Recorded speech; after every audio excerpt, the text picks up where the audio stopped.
Bonjour, merci de m'accueillir. J'espère que ça va être aussi interactif qu'avec Laetitia. C'est pas la même taille de boîte. On est 9000 chez Kiabi.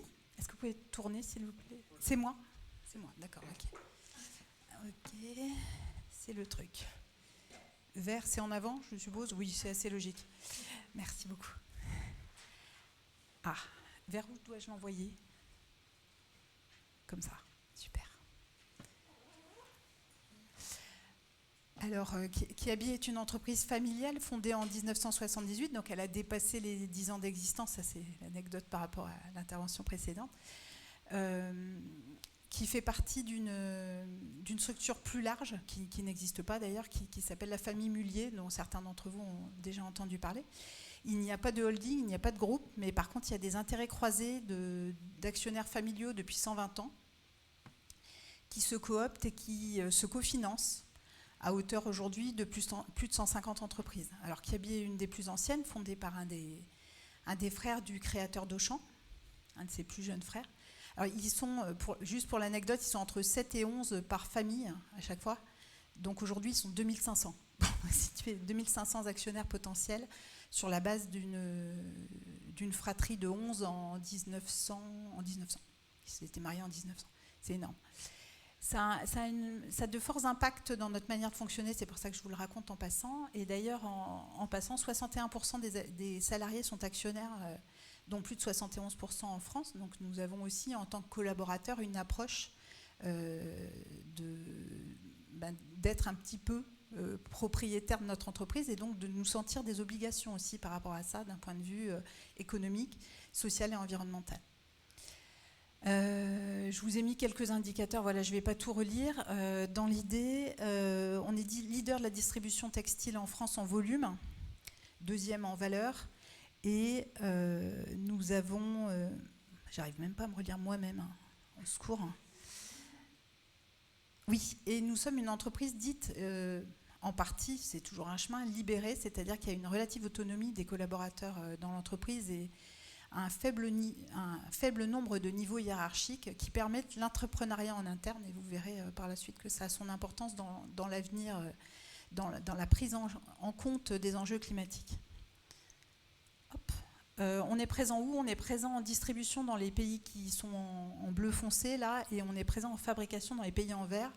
On a toujours ce problème, c'est qu'il y a très peu de pays où on est à la fois distributeurs et fabricants. Donc nos produits, ils font des kilomètres malheureusement, même s'ils sont bien pliés dans des cartons bien rangés dans les bateaux. Alors la démarche RSE, elle a été collaborative à partir de 2011, où le DG de l'époque, suite à une vision d'entreprise, on a parlé d'ailleurs de raison d'être ce matin, nous on avait écrit notre mission, et dedans il y avait l'idée d'être une entreprise plus responsable qui était remontée des collaborateurs et des parties prenantes qui avaient participé. Le problème c'est que responsable ça veut tout et rien dire, donc il y avait tout à construire à l'époque. Et on a été un réseau d'une trentaine de missionnés, d'auto-missionnés internes à se dire bon, bah, sur quoi on travaille. On n'était pas formés sur le sujet. On connaissait nos métiers, on était assez représentatifs des métiers de l'entreprise, de la distribution jusqu'aux entrepôts en passant par la centrale. Et on a essayé de faire du bon sens et de lancer des petits projets pilotes de tout domaine. Ça allait d'améliorer les impressions magasins jusqu'à éco-concevoir nos packaging. Voilà, des petits gestes, mais qui malheureusement ne modifiaient pas durablement le modèle de l'entreprise. Alors, quels sont pour moi les facteurs de la réussite pour aller plus loin? C'est déjà de construire un réseau interne qui dépasse ces 30 personnes. Alors heureusement, en 11 ans, on est allé un petit peu plus loin. D'avoir un top management impliqué, on en parlait ce midi, c'est pas tout d'avoir un DG qui vous dise « vas-y, lance le groupe ». Si derrière, dans les faits, dans les business units, ça ne rebondit pas et il n'y a pas de plan d'action, il ne se passe rien. Donc il va falloir avoir tout le top management et pas juste un sponsor, même s'il est charmant et impliqué. Des engagements publics monitorés. Je pense qu'à un moment donné, se rendre visible, c'est important aussi pour se challenger en interne. Même si c'est pas, on pourrait avoir des engagements que internes, ça pourrait être intéressant aussi.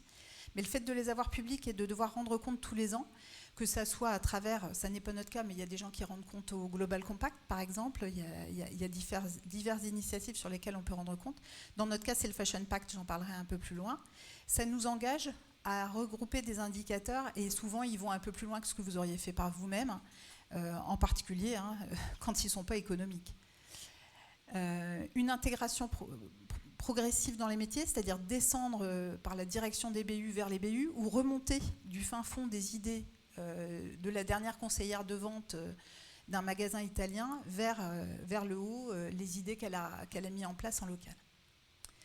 Une collaboration sectorielle ouverte, on en parlait avec, je ne sais pas s'il est encore là, non, je n'ai pas l'impression. Le monsieur qui venait de chez Pilote ce matin me racontait plus en privé que la collaboration sectorielle existait très peu sur les sujets de la collecte et du recyclage.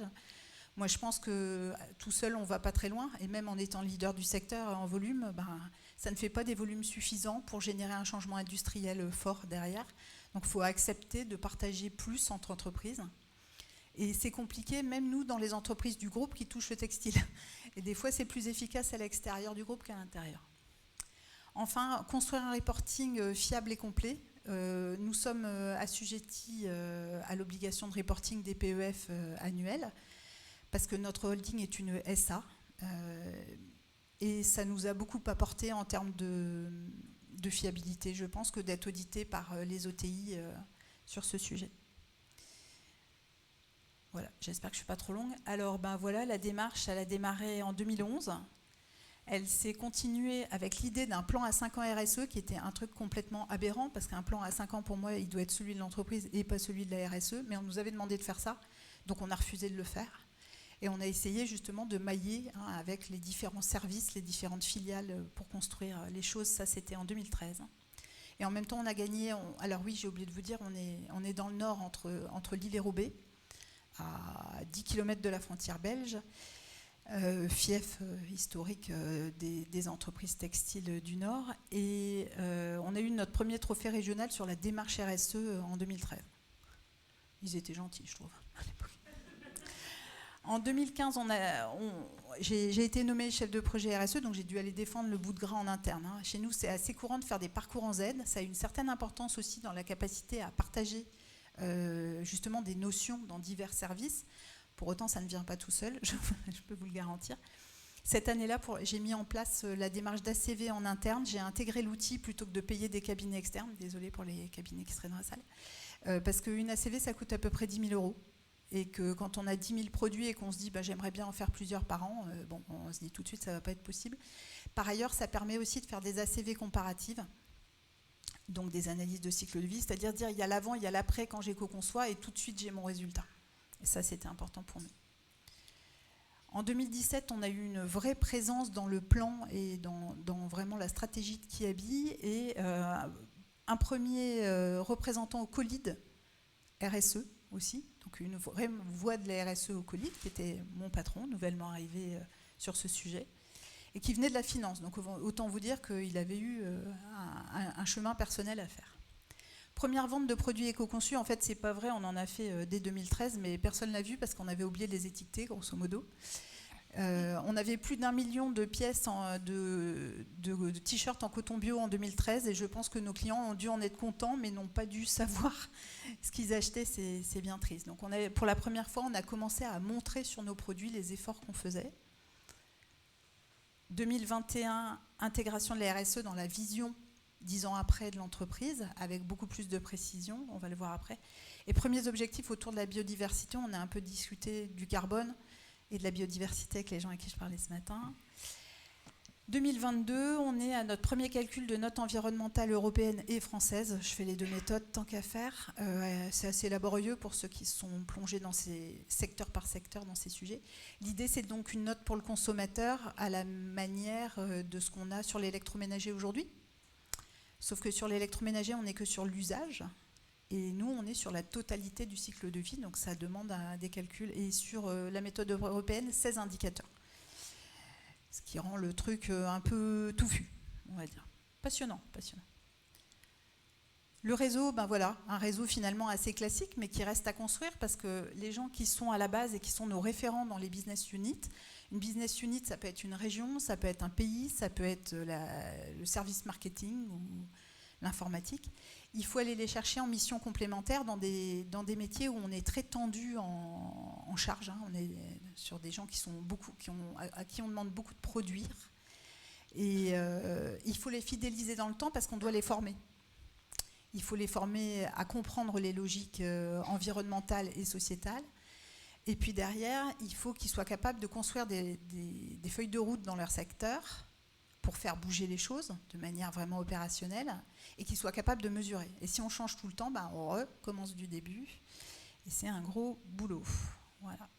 On est à peu près 7 maintenant dans l'équipe RSE et on n'a pas envie d'être plus sur les 9000 que compte Kiabi parce que le but, c'est vraiment que ça soit dans les business units qu'on fasse monter la compétence. Notre vision, elle a vraiment intégré, donc vous avez la mission au milieu et puis les 4 axes autour.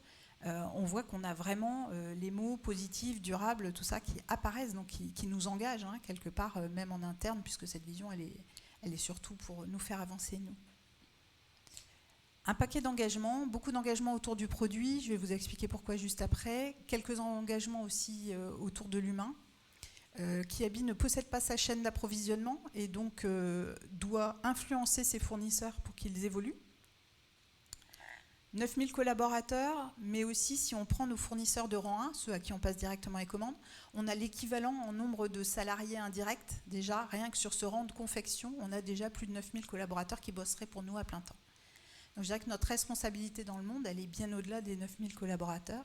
Si demain on s'arrête de produire, il y a des gens qui sont au chômage. Si on change de fournisseur, il y a des gens qui perdent leur emploi, sachant que nous sommes présents dans beaucoup de pays, vous l'avez vu tout à l'heure, d'Asie ou du Maghreb, où les droits des salariés ne sont pas les mêmes, et sur lesquels c'est à nous d'être le plus vertueux possible pour qu'eux puissent évoluer dans leurs droits et dans leur rémunération. Bon, je passe les engagements, c'est pas, je vous partagerai de toute façon les choses. Bon, important d'avoir construit un tableau de bord commun à toute l'entreprise sur ces sujets, avec évidemment des concepts à expliquer. Et co-concevoir chez nous, c'est bouger de manière massive un des enjeux carbone, eau, produits chimiques, pour être clair, à hauteur significative, c'est-à-dire diminuer d'au moins 10% l'empreinte. C'est pas facile à mesurer parce qu'aujourd'hui, tout n'existe pas en termes d'échelle. Comparé à un coton recyclé avec un coton bio, vous n'avez quasiment aucun référentiel commun sur ces produits. C'est en cours de construction. Et pour autant, on doit déjà reporter dessus. C'est pas simple. En tout cas, l'enjeu, il est au cœur du produit, en tout cas, de ces chiffres. Il est dans la supply chain et les transports, même si les transports représentent très très peu de notre enjeu. Je vais vous le montrer juste après. L'enjeu, il est aussi, on en a parlé ce matin, dans la collecte, le recyclage, le vrai recyclage pour refaire du textile. Aujourd'hui, c'est moins d'1% des textiles qui redeviennent un textile. Donc, l'enjeu, il est d'aller plus loin que ça et d'être acteur. Pas d'être suiveur, d'être vraiment prescripteur sur ces sujets. Et enfin, qu'on se sente bien dans l'entreprise. L'année dernière, ça a été compliqué, en particulier à Hong Kong. Et alors, on a des bureaux en Asie, en France et à Hong Kong pour une raison simple, c'est qu'on n'avait plus le droit d'aller au bureau dans les deux cas. On est des gros sites, on est des sites de 500 personnes. La médecine du travail nous a pendant plusieurs mois interdit d'aller dans les bureaux et donc les gens qui avaient une forte vie ensemble avec beaucoup d'interactions n'en avaient plus du jour au lendemain. Et voilà, ça ressort sur ce type d'études en gros 1 an après. Ça va un peu mieux depuis. Alors, en termes de produits, focus vraiment sur l'environnement, notre bilan carbone, alors c'est dommage, les couleurs sortent vraiment foncées.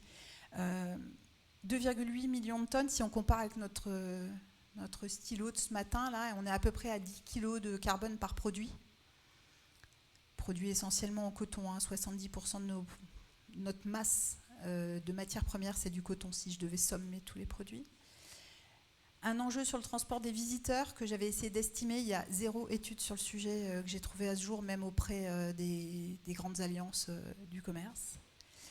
L'enjeu de l'utilisation et de la fin de vie, on voit, est de 5% versus fabrication, matière première et fabrication à 77%. Donc on voit tout de suite où on doit mettre le poids du corps pour faire bouger le modèle de l'entreprise. 3% pour le transport, on aurait pu limite pas le mettre, sauf que justement les clients sont persuadés dans le textile que c'est 20%. Donc c'est super important de le mettre pour montrer que oui, quand on additionne évidemment tout le carbone de tous nos produits, nos 350 millions de produits, c'est beaucoup de carbone, mais par rapport au produit lui-même, c'est rien du tout. Hein, il ne faut pas considérer que ce qu'il y a sur le sol français, sinon on est complètement, évidemment, à côté de la plaque. Point de détail sur les transports, dès qu'on fait... alors il y a l'amont et l'aval, hein, l'aval c'est vers les magasins, c'est du camion, le reste c'est majoritairement du maritime. Dès qu'on dérape un peu avec de l'aérien, et là, alors j'ai un peu déformé la photo parce que à gauche on est sur les chiffres de 2018 qui sont encore relativement valables, et à droite on est dans ce qu'on a fait en 2021, parce que justement on a fait plus d'avions et c'est de montrer que dès qu'on fait de l'avion, on explose le compteur. Donc ça fait partie vraiment des notions à faire passer en interne. Nous ne faisons de l'avion qu'en défensif, et en l'occurrence, les fournisseurs livraient avec des mois de retard parce qu'eux aussi étaient confinés, et en même temps, la rentrée des classes, elle n'a pas changé de date. Donc, c'est ça qui est compliqué. Avoir un produit à contre-saison, ça veut dire devoir l'écouler ou ne pas l'écouler. Donc voilà, on a fait des choix à minimum, et on voit qu'ils impactent tout de suite énormément notre bilan carbone. C'est des notions qui, au niveau de la direction, commencent à bien être comprises. Et finalement, ce transport, c'est quelque chose de plus accessible que le produit aussi. Et en même temps, notre enjeu, on le voit, il reste quand même sur le produit. Une approche biodiversité qu'on a faite en 2020, j'avais vraiment poussé à ça parce que le problème, c'est que dans le carbone, je ne retrouvais pas mon enjeu eau et mon enjeu produits chimiques que j'avais bien dans mes ACV. Et on avait utilisé d'ailleurs les ACV pour faire notre bilan carbone. On les a réutilisés pour le bilan biodiversité qu'on a fait avec un cabinet externe. Et là, j'ai essayé de simplifier vraiment au maxi. Ça, c'est pour les actionnaires, pour vous expliquer. C'est la vue super simplifiée de où sont nos enjeux. Dégradation des habitats, c'est bien sûr la faune et la flore, pas les habitats autochtones. Le problème, ça va être l'industrie du coton. Procédé de transformation, ça va être essentiellement la teinture et les délavages quand on fait du jean ou qu'on utilise de l'eau dans les procédés de transformation du produit. Ça peut être la filature aussi dans certains cas. Donc là, on commence à être assez technique quand même quand on veut approfondir. Le changement climatique, il est lié à l'industrie, mais aussi à toute la partie agricole du coton et du pétrole, puisque notre complément au coton, c'est le polyester. On a beaucoup de coton parce qu'on fait 50% d'enfants bébés et que la plupart des vêtements sont traditionnellement en Europe en coton. Ceux qui font de l'homme ou de la femme, ils vont avoir une problématique inversée avec un poids du polyester très fort et des enjeux sur le polyester. Les pollutions, elles vont être liées aux engrais, aux pesticides, de nouveau au coton. Elles vont être liées aussi, en termes de procédés de transformation, à la teinture, de nouveau. Et enfin, à l'utilisation des produits lessiviels à l'usage chez nos clients, c'est-à-dire nous, quand on lave, pour être clair. Je n'ai pas un gros enjeu carbone sur mon usage, parce que je suis partie du principe que mon client habitait en France. Si j'avais pris l'Espagne, l'Italie, les autres marchés où nous sommes, et qui sont moins des marchés nucléaires et plus des marchés énergétiques à base d'énergie fossile, j'aurais eu un schéma, une répartition un peu différente. J'aurais plutôt chargé la dose en carbone, en l'occurrence. L'analyse de cycle de vie, elle est hyper intéressante. Là, c'est le jean, j'avais fait le t-shirt aussi, et ça, c'est vraiment quelque chose qu'on partage de manière très large. Ça vous donne la photo de là où sont les vrais enjeux. Et bon, vous voyez toujours ma logistique, qui est toujours au ras des pâquerettes, même si on la mécanise un peu plus. Par contre, vous voyez aussi chez le client l'énergie, toujours liée à son lave-linge, et puis au schéma de l'ADEME qui prend en compte aussi du séchage, voire du repassage. L'énergie, elle est peu impactante, la fin de vie est peu impactante en termes d'énergie, d'eau et tout ça, et pourtant on sait tous que c'est un énorme enjeu sur le textile et qu'on doit le traiter. Le problème, c'est que les chiffres ne me le font pas ressortir. Donc ça, c'est parfois compliqué, c'est d'aller animer cet enjeu climatique vraiment qui est la fin de vie des produits qui finissent en décharge et non pas recyclés aujourd'hui, c'est une réalité du marché. Alors que finalement, si je devais aller le chercher au niveau des chiffres, je ne le trouve pas. Bon voilà, il y a encore des progrès à faire dans les indicateurs. Ça, ce sont des points qu'on partage. C'est très important de partager les progrès au fur et à mesure avec les collaborateurs. Depuis 2017, on est capable de sommer un peu les choses en termes de volume consommé de matières premières. J'estime à peu près 60 000 tonnes ce qu'on met sur le marché mondial en termes de quantité, de poids des articles cumulés entre eux. Mais ça, c'est ma matière produit fini.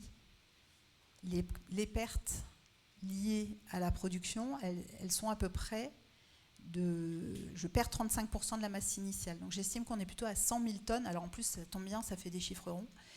100 000 tonnes d'impact matières premières par an.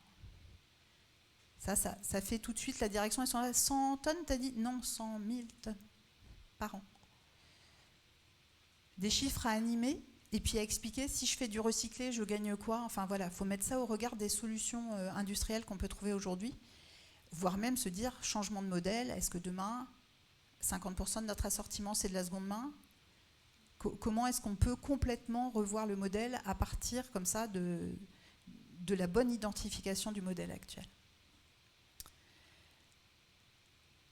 Alors, j'ai mis quelques chiffres fin de vie. Effectivement, je vous ai quasiment tout raconté. Là, je l'ai ramené en France pour que ça soit comparable, parce que je n'ai pas de chiffres de la collecte dans le monde. Très peu de chiffres existent jusqu'à l'Europe, puisque nous avons la seule filière de recyclage textile historique en France. Il y en a une qui est née en Suède il y a peu de temps. Les autres pays, c'est plutôt de l'associatif ou du professionnel qui collecte comme un autre déchet.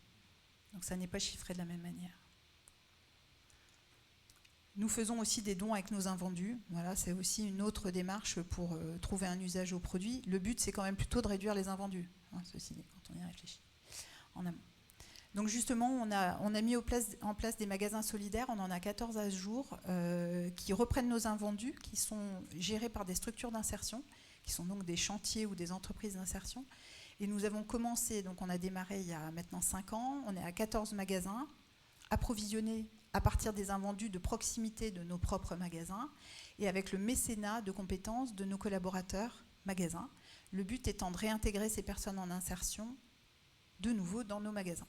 On en est à 2 CDI et 4 CDD. C'est petit par rapport à Kiabi, mais c'est déjà intéressant, ça peut fonctionner. Voilà. On le fait aussi, oui, j'ai écrit un certain nombre de choses sur comment on fonctionne. On a des affiliés, on a des franchisés, on les emmène vers ces indicateurs, vers ces manières de faire. Quand on travaille avec des gens en Arabie Saoudite, c'est pas exactement la même chose que de travailler en France aussi. Donc il y a des différences culturelles quand même majeures sur lesquelles il y a encore du chemin à faire. Mais on coécrit beaucoup avec nos parties prenantes. Au niveau des fournisseurs, il y a pas mal d'investissements industriels dans les pays émergents et il se passe des choses vraiment intéressantes.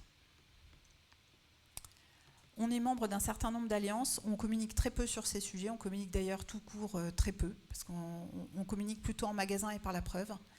C'était une volonté de ma part au départ de conseiller la direction dans ce sens, parce que tant que vous n'êtes pas du tout légitime sur un vrai volume en textile, vous n'avez que de la communication à charge aujourd'hui, et c'était dangereux d'en parler. Aujourd'hui, on peut se permettre, avec un certain nombre de résultats positifs, d'en parler, et de songer à un changement de business model, parce que ça sera, le business textile tel qu'il est aujourd'hui ne sera jamais vertueux. Il faut aussi s'encaisser cette notion au départ. Voilà, alors ceux d'en bas, c'est des structures d'amélioration autour du coton. OCA, c'est Organic Cotton Accelerator. C'est des gens qui aident les agriculteurs dans les pays à passer en bio et à revoir complètement leur mode de fonctionnement. Sachant qu'eux, de manière ancestrale et orale, ils ne fonctionnent pas du tout comme ça. Donc c'est parfois un gros boulot. En Faury, c'est des gens qui font des audits sociaux et environnementaux dans les usines, en gros, et qui aident à faire évoluer les usines. Voilà, ça c'était le point, c'est bizarre, ça a dû s'inverser sur les magasins solidaires. Les collaborateurs, alors on pourrait se dire, bon, ils sont satisfaits, c'est une bonne chose. Effectivement, dans Great Place to Work, on n'a pas vraiment de questions sur la RSE, mais c'est quand même quelque chose vraiment qui les nourrit. Et le fait qu'on ait les petits magasins, entre autres, est vraiment quelque chose dont ils sont très fiers. J'ai oublié de dire qu'on allait ouvrir en Espagne aussi sur ces petits magasins solidaires prochainement.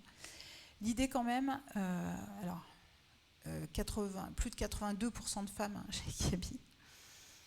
L'idée, c'est quand même, dans les profils des collaborateurs, d'en faire des intrapreneurs de projets RSE et qu'ils puissent être force de proposition, qu'ils puissent trouver des supports au niveau du service RSE, c'est-à-dire qu'on vienne les conseiller, les aider à démarrer, qu'on les rende visibles. Mais c'est aussi un motif de fidélisation et de fierté chez eux. Voilà, j'ai terminé. L'idée, c'est aussi des parcours en Z. Plus on aura de personnes qui ont touché la RSE dans un de leurs rôles, une de leurs missions, plus ça viendra irriguer l'ensemble des métiers. Ça me semble important aussi, cette possibilité d'être un jour conseillère en magasin, demain assistante achat aux services centraux et après-demain chef de projet sur un autre sujet. Voilà. C'est des parcours assez communs chez nous.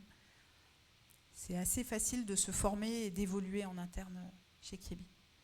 L'ancienneté moyenne est de 11 ans de mémoire. Voilà, cette fois j'ai vraiment fait le tour. Je ne sais pas si j'ai le droit aux questions. Constance, par rapport au timing, vous me dites ?